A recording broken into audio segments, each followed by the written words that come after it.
Hi everyone, I'm GREYMOND. Today I'm continuing my marathon of Q&A about OCD recovery. And first question I have is, hi Ali, thank you so much for your videos. They have been a major help with my harm OCD. You are very welcome. I'm happy to help. Is it normal to have like an adrenaline feeling in the arms and legs when you have a bad thought? My therapist said it was like a defense mechanism since my body is scared of these thoughts. So I do think it could be a defense mechanism. Um, but generally, if you want my opinion on it, I would say that this is just anxiety.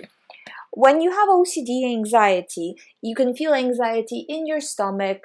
You can have um, all headaches, uh, um, constipation, loose stool, shaky legs, like when you're sitting down and your knees are shaking, and feeling of adrenaline. I also see. I mean, it's one of those kind of things. So I think it is part of the anxiety. But I also think that you are now focusing on it as an OCD theme, and this is actually a very common OCD theme because it will still come down to, well, what does this mean? Well, is this normal? Because even how you're asking me this question, you're saying, is this normal? So you've already talked to your therapist about it. That was reassurance part one.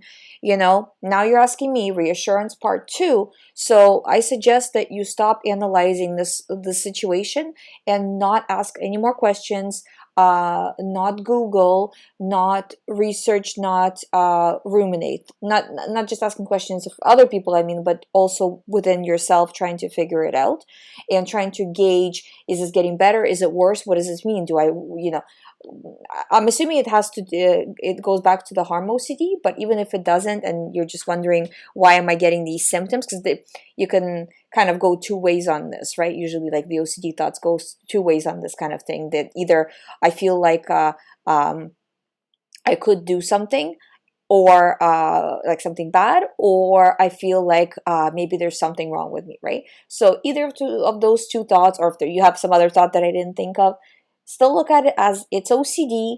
The fact that you are feeling this is related to anxiety, and the more you focus on it and the more you try to see how exactly does it feel, the worse it's going to get. So you have to choose to refuse, because it is going to get worse if you don't. Next question is, hey Ali, your videos have really helped me through severe OCD situations, but I'm stuck with this theme that's related to hearing and music. I'm a musician and I've had a slight noise exposure damage in left ear. I've seen audiologists before. Most ringing in my ears was the issue. Then after the OCD relapse started, I've started to constantly check and search for differences in the hearing, and I went too far. I've developed too much hyper awareness after I've realized it's OCD compulsions, and it makes it a lot worse. I've started to do to see some progress. I've got better and stopped taking medications, but now I'm stuck in avoiding music. My brain is constantly analyzing and avoiding thoughts about music. It's painful to think about music right now, and that I'm not doing anything. And if I'm not doing anything, it's painful too. When I try to sit and listen, my hyper awareness hears these differences in ears, and it's hard to accept. I feel like my ability to make music and sound engineering is taken. I'm trying to get the mindset I've had before OCD relapse, but I'm afraid anxiety made hearing worse. Or is this just OCD?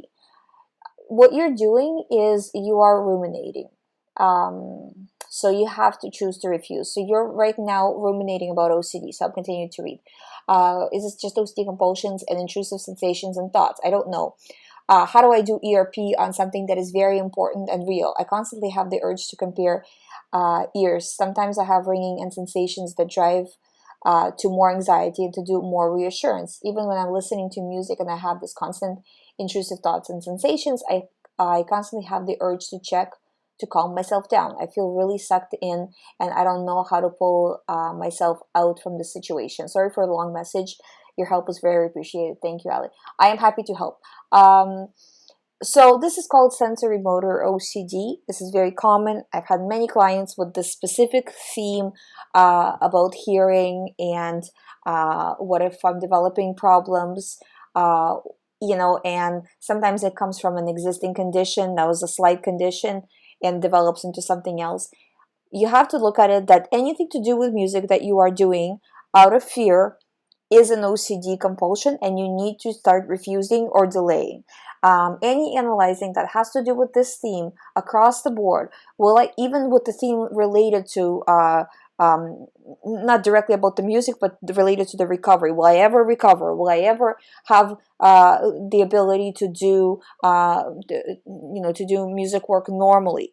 You know, all of this is OCD, obsessions, compulsions. You are feeding this thought a lot, and that is why it's growing. So you need to stop feeding it energy in every single way. So thought comes in, you will never be able to do music again. Whatever, disregarding. Your hearing is not as good what it was. Whatever, disregarding. You have to check. Whatever, disregarding. Not gonna check. You know, you should avoid music. Not gonna avoid it. I'm gonna listen to it on purpose. What if something bad happens? Refusing reaction, not answering. You know, you have to stand up to OCD in order to feel better, and right now you're just feeding it, and that's what's happening. It's a very common OCD. It's a sensory motor type of OCD. It's very, very common, but you have to stand up to it to see progress and to recover. Hi Ali, I have had good and bad days in my OCD recovery, but I feel like I have the power to stop compulsions, but it still feels very scary to stop them completely. But I thought that I should try to the daily worry time. I recorded my worst case scenarios, and I thought that I would listen once a day. I would like to hear your opinion for the daily worry time if you have any tips. My OCD is that if I don't do a compulsion, something bad might happen to me or my loved ones. Very common theme. I have many clients. I know I always say this. I have many clients with this type of OCD, but the reason why I say this, because there's probably only about, I would say max maybe 20 different types of OCD, and I have a lot of clients. So pretty much every theme, I very rarely hear something new. When I'm talking to a new client, the person thinks they're telling me something that I've never heard before, but I've literally heard this 1,000 times. So this is the same case with this question, and pretty much every other question I've answered. And what you need to do is you need to do a lot more than one exposure a day. One exposure a day is like a drop in the bucket. It's nothing, because if your exposure takes, say, let's say best case scenario, half an hour out of your day, well, what are you doing with the rest of, however many hours you are awake? So I would say what I like to do is I like to push clients to do about, depending on the situation, but at least 10 exposures a day.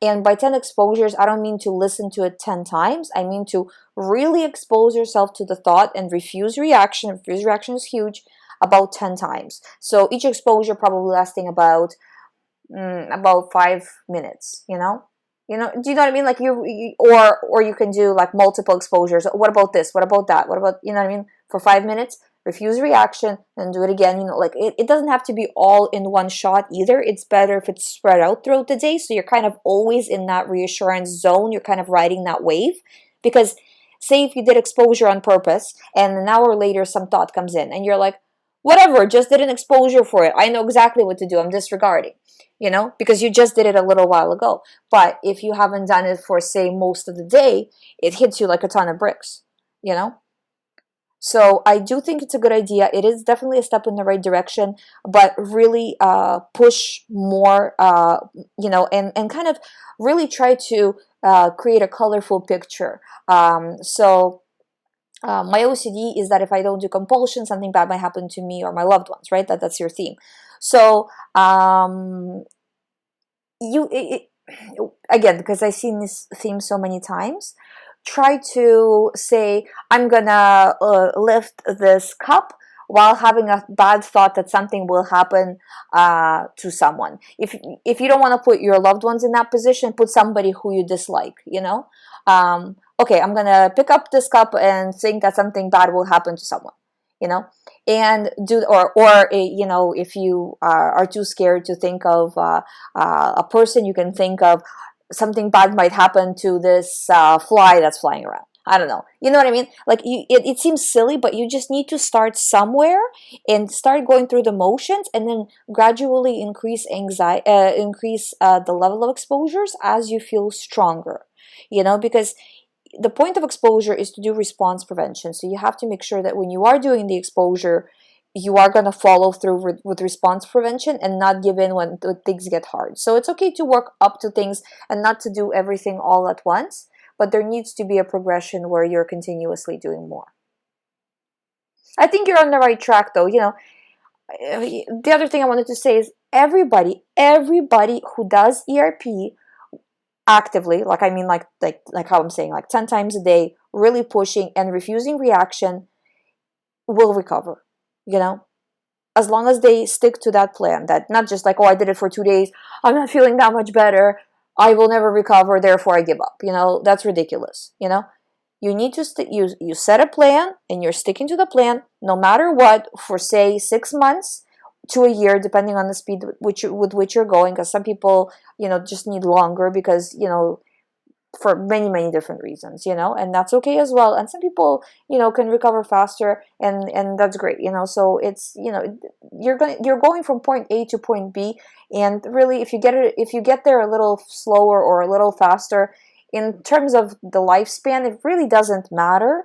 What matters is if you give up, because if you give up, then nothing happens, you know. So you just have to do a lot of exposures, view every opportunity that you have throughout the day as an opportunity to do exposures. Oh, I'm getting an OCD thought, great. Let me see how much I can disregard it.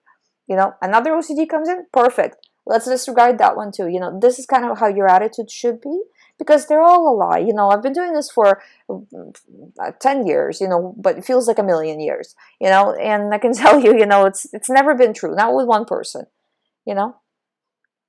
Even real event OCD, where the person's like, well, you know, this minuscule thing happened, this must mean it's true, but it's like making, you know, a giant mountain out of a molehill, you know. So, you know, I drove over a bump and that was real. That means you know, something bad happened. Or I was slightly rude to a person, that means I'm the worst person in the history, you know what I mean, like things like that. So even in those kinds of real event situations, you know, or something bad happened, but it must be my fault. But no, some bad things just happen sometimes, right? So, you know, even in those cases, right, it's never actually true what the person thinks it's true. So just refuse, you know, whatever it's telling you. With this type of OCD, the good thing with this type of OCD is that you have so much opportunity to do exposures. You can literally make any movement and have a bad thought while making the movement, and that will be enough to rattle the OCD, and then you just have to not undo it, you know. Next question is, I have never been diagnosed with OCD, Ali, but based on symptoms, I believe I have PRO. Again, I've never seen a person say, I think I have PRO, or I think I have OCD, and it turned out they didn't have OCD. Well, I think I remember one case where I was like, seems a little bit iffy, right? Just because but it was so mild, you know, the kind of situation. But if you think you have OCD, if it's bothering you, if it's sidetracking your life, you know, if there's obsessions and compulsions present, you have OCD, you know. And again, not to dwell on the topic of doctors, but considering you're listening to this channel, you're searching for OCD recovery information online, and your doctor isn't, you know, because they're not a specialist, unless they are a specialist, and in this case, you know, you're in good hands, and, you know, hold on to them, because this is rare. But you know, you probably know more than they do about OCD specifically, you know, because they haven't done as much research and don't have as much information on the disorder itself. They might have information on the medication part, but, you know, and the how chemicals work in the brain, but in terms of actual recovery, you have more information. So if you think you do, then you do. Anyways, back to the question. I get fired up when I talk about these kinds of things. I'm on constant what if for the past 3 years. that follows anxiety cycle of constant analyzing. I have a checking compulsion on seeing if my thought is real or not. Based on evidence and pictures, I haven't seen what haunts me. At this point, after 3 years, it still gives me urges to check. Um, Many tell me that it's irrational and been told that by reliable sources I have nothing to worry about. But all in all, I feel maybe they are all lying to me. You see how this sounds? Everybody's lying, but OCD is telling the truth. Maybe they're all lying to me and they still check and check and check. I want my life back because I fear that what ifs can be true. I'm in constant doubt. Help, Ali. So, okay, so you have to look at it that right now your life is in trouble because of OCD. Not because of the fear, but because of OCD. OCD is messing up your life. In order for OCD to stop messing up your life, you have to start stepping over this fear of what if. Again, in 10 years, I've never seen it be true. Many people gave you enough reassurance. You need to stop with reassurance, even though you feel, well, if I just ask one more time, if I just check one more time, if I just analyze one more time. And what you need to do is to hold off. So if you feel like it's too strong, the OCD is too strong, you don't feel strong at all, and you can't hold off, try to delay. So, okay, I'm gonna check my feelings, but I'm gonna only check them, say, once a day. Once the anxiety goes down, I'm gonna check them only every other day and really stick to that schedule, because you're faced with a exposure every time. When the trigger happens, the trigger is the exposure, and you're just giving in, and because you're giving in, you're continuously feeling worse and worse. So in order to reverse that, you need to stop giving in and you will start to feel better. But you need to do the work.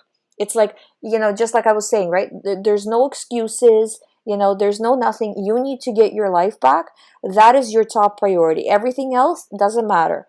These thoughts come in. It's like jumping out of an airplane with a parachute. The parachute will open. I posted a message from one of my clients, saying the parachute opened, on my Instagram, and there's just, it's like, you have to take that leap and you will see that there's nothing on the other side. But as long as you kind of, keep going in this hamster wheel of just reassurance, you don't see it. You get these like very small momentary reliefs, and they're just moments, and then you're back into the cycle with some new detail or some new doubt or whatever, So you have to push through, no excuses, moving forward, no matter what, this no matter what attitude is what's going to get you through it. And I have another question that's exactly the same theme. Suffering from severe analyzing problem. And another one, I think I answered this one before, but I see it here, so I'll just pick it up too, is how to do ERP for pure O. So this is exactly the same thing, right? That this is how you do it. Thought comes in, you're disregarding. So you're saying, I have more important things to do. I'm not going to figure this out. That's how you disregard the thought, right? Or if you can't disregard, then you delay. So you say, not right now. I have better things to do. I'm going to pick this up a little bit later, And then see if you can continue to delay. And then even if you end up giving in to the thought, you give in once a day rather than all day, And that's already progress, because that already shows to your brain that maybe it's not all that relevant, And that's how progress is made. Another question that was similar is, hi, Ali, I'm currently doing ERP work while feeling depersonalized and not avoiding anything OCD related. OCD related to me, which is easier because I am 10 out of 10 OCD.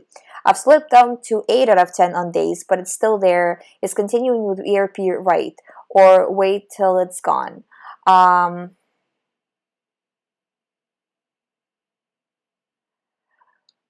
So you need to keep going with the ERP. To wait until it's gone is not an option. You just need to keep going with ERP. And, you've already seen that it goes from 10 out of 10 to 8 out of 10. And I don't know how long you've been doing the work, but I'm saying the realistic time frame is, we're talking about 6 months recovery. When you're doing ERP all the time, all day long. If you're doing exposures just every once in a while, throughout the day, that's, well, you're constantly in exposure, but if you're actively doing the response prevention just every once in a while, but giving in all the time, then you can see how your brain can misinterpret that, right? To mean that, you know, the OCD thoughts are valid, right? So you have to send a clear message to the brain that these thoughts don't matter. I'm doing exposures all the time, and telling you, like, you telling the brain that this is no longer valid and you need to drop it. You know what I mean? This is the message that you have to be actively sending. So no waiting, ERP all the time, every day. The only thing I wanted to say about ERP, and this is very important, I think I mentioned it in the other Q&A as well, but I do want to mention it here for everybody who's doing ERP, especially for Puro type of stuff, is you need to leave some room just in case after doing a day of ERP, you have some other situation that comes up that you were not prepared for. Because if you are drained and you can't possibly do any more response prevention, and then some thought comes in and it overwhelms you, a lot of the time you will fall down and you will start to undo the progress by doing reassurance behaviors. So you have to leave some room for just in case kind of situations, or not even OCD related situations, but just maybe stress related situations that can come up that can cause you to start doing compulsions because it's just too overwhelming, you know? So do ERP as much as you can, but just leave a little bit of room. I would say do ERP to 90% of what you could possibly do in a day, and leave like 10% for just in case. But yeah, you need to do a lot, you know, in order to really show the brain. I'm not sure if I answered this one. Hi Ali, I was wondering if you could help me. I listened to you for a long time, but don't seem to be moving from the spot. How do I break the fear which is holding me down? Just how? Thanks for everything that you do. And you can't wait for the fear to go away. You won't be able to wait it out. So you have to step over the fear. So kind of look at it like that. If you're walking down the corridor and the fear is on one side, but you're on the other side of the corridor and you're not touching the fear, you're just walking parallel, you know? Do you know what I mean? You don't need to go on that side. So yeah, the fear is there, but this is what I'm going to do anyways, despite of what OCD wants me to do, or how much OCD wants me to analyze, or whatever. I'm just not doing it anymore. I'm just choosing not to do it anymore. And you will see that as soon as you stop to feed the fear, it will start to dissipate. You know, and again, don't get discouraged if it takes a few months. That's normal. About 6 months, I would say, is average. But also, if it's taking for you longer than 6 months, don't feel bad about it. I mean, you know, it's a lot of it depends on outside situations. So if you're stressed out, if your OCD was extremely bad when you started, you know, it might take longer, but you will get there. You know, as long as you do the work, you will get from point A to point B. Because even, you know, a lot of the times a person will have a little bit of a setback and get discouraged. And you always need to remind yourself that if you started at 10 out of 10 OCD and got to say 7 out of 10 OCD, why wouldn't you be able to go further? The hardest work is go from 10 down, you know, from 10 to 9 to 8. That's the hardest. You know, once you get to a 7, even if you have a setback, you know, you can go back, undo that setback, because it's like the road traveled. You know, it's easy. You already know the process, you know. And if you have already made progress, what do you think is going to happen? The progress will suddenly halt at 7 out of 10 OCD, or at 6 out of 10 OCD, or at 5? No, it will get to number 1, but you have to put as much effort as you put when you were doing 10 out of, when you were doing bad, when you were at 10 out of 10 OCD. You have to put the same amount of effort when you are at 2 out of 10 OCD and you don't really care and you have better things to do. You still have to do exposures, because, you know, if you kind of leave it unfinished, the recovery process, we can't guarantee that if some sort of big stressor happens in your life that you won't, you know, regress. You know, you really need to finish the process where you don't care about this thought at all, you know, and really put effort into it towards the end. Because I do see that as people get towards the end of the recovery, they kind of start to slack a little bit because it's not as important, and then they start to backtrack, you know. So it's important to stick to the plan and keep to the goal. That's the end of today's video. If you haven't subscribed to this channel, please subscribe. I talk daily about all things OCD. If you would like to do one-on-one recovery program, all the information is on youhaveocd.com. You can sign up from there. And again, I remind you guys that if you are signing up for the daily package or every other day package, please use the scheduler and not just book the first session, but book all the sessions, because the sessions get booked up and then people have trouble finding spots.